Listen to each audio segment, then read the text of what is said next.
Hey there, so today we have another review. This is a beer from New Holland. So Dragon's Milk Solera. Out of the many brands that we have available here, specifically in Publix, this is one of actually the ones that is, I guess, still a craft brewery and still available, but like I guess it's popular and available, so cool that you can find it in the supermarket. This was bottled about a year ago, and this is their Dragon's Milk Solera. So blah blah blah blah blah. Interesting. Oak aged ale. So they don't even say bourbon barrel aged. Oh, that once held bourbon and our stout. Wait. Aged in oak casks once held bourbon and our stout, and our signature stout. The strong ale is masterfully blended to create a nuanced flavors of caramel, toffee, and fig. I assume this is like a premium version of the regular Dragon's Milk. I don't know. I never really liked that beer, or it's never liked that beer in general. To me, like, okay, so that makes sense. So this is Solera. Like, they don't describe it, but first off, that glass was, I guess, wretchedly dirty, but I need to do that. But so now it makes sense. So this is not their stout. This is, I guess, their take on, I don't know, is it barley wine? It looks like barley wine, so maybe I should post this on Barley Wine's Life, but okay, now I know. So why don't they say that? It's like a barley wine or imperial amber or something, or strong ale or something. I guess they say strong ale. Yeah. Anyway, I assume Solera, this was like a premium version of their stout, but I guess it's just another different brand. So this could almost be what Goose Island used to do. They don't do it anymore because of the infection issue, but they used to make barley wine that was actually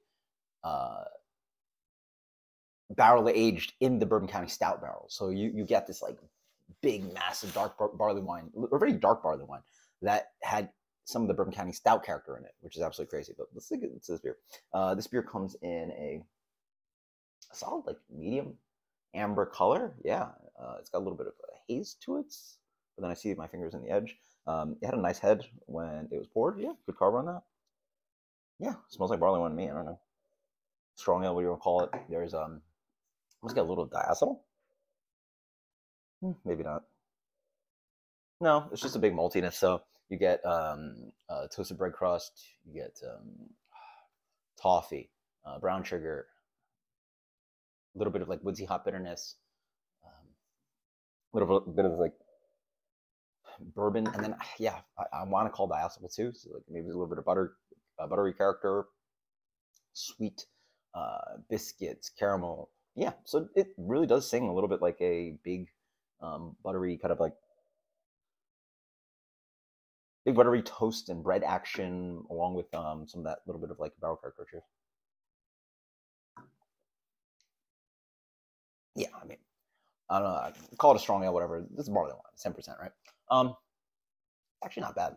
This, I would argue, is actually better than their Dragon's Milk Stout. Then again, I haven't had this stout in quite a while. Yeah, I mean, I think the more accessible beer that would be similar to this would be like the Kentucky Bourbon Ale. It's nothing crazy. The barrel character is pretty light. You definitely get a little bit of the booze in there, a little bit of that kind of like bourbon heat to it. I will say I want to say I prefer this over that like Oak Spire that New Belgium does, which is a bourbon inspired beer. Then again, this is a different attempt at product, but malt forward, big booze, bourbon. Mouthfeel is actually not that big. It's got like a medium mouthfeel to it because the alcohol really sings. The barrel character with tannin, definitely noticeable. I don't know if the heat is from the barrel or just the base beer. And the beer in general is just a thinner beer too. So you get thinness plus the alcohol plus the tannin plus the barrel. So it's not a very big, luscious beer. It's definitely a medium mouthfeel. I can go to medium plus. Alcohol is definitely medium plus to high. Noticeable alcohol. Malt is not as rich and complex as the nose. You get a nice kind of like just bold, toasty bread action, but outside of that, it doesn't really lean very sweet. This beer is actually relatively just big and boozy, and a little bit thin. Not too much of that kind of big kind of complexity that I like where they call notes of like caramel, toffee, and fig. Those are probably more characteristics you get in the nose. Underwhelming, and they are on the palate, but just not as like significant as many bold beers that are of this ABV that are barrel aged and blah blah. Huh. I had no idea what to expect from this. This is definitely a competitor with something like accessible, like the Kentucky Bourbon Ale, which a lot of people know from like what's like Alltech Lexington Brewing Company or whatever it's called.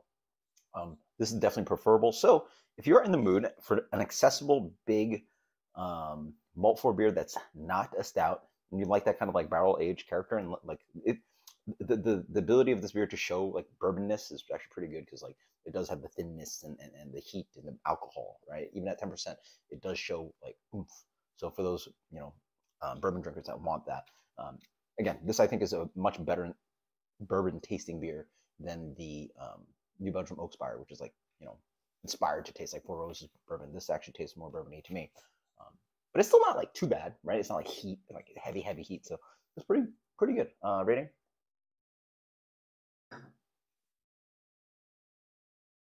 As you went more, I get a little bit more fig, a little bit more cooked apple, a little bit more of that kind of just like big British fruity character. So you get palm fruit, red skinned apples. Not bad. This is a not bad beer. I'm gonna give it a solid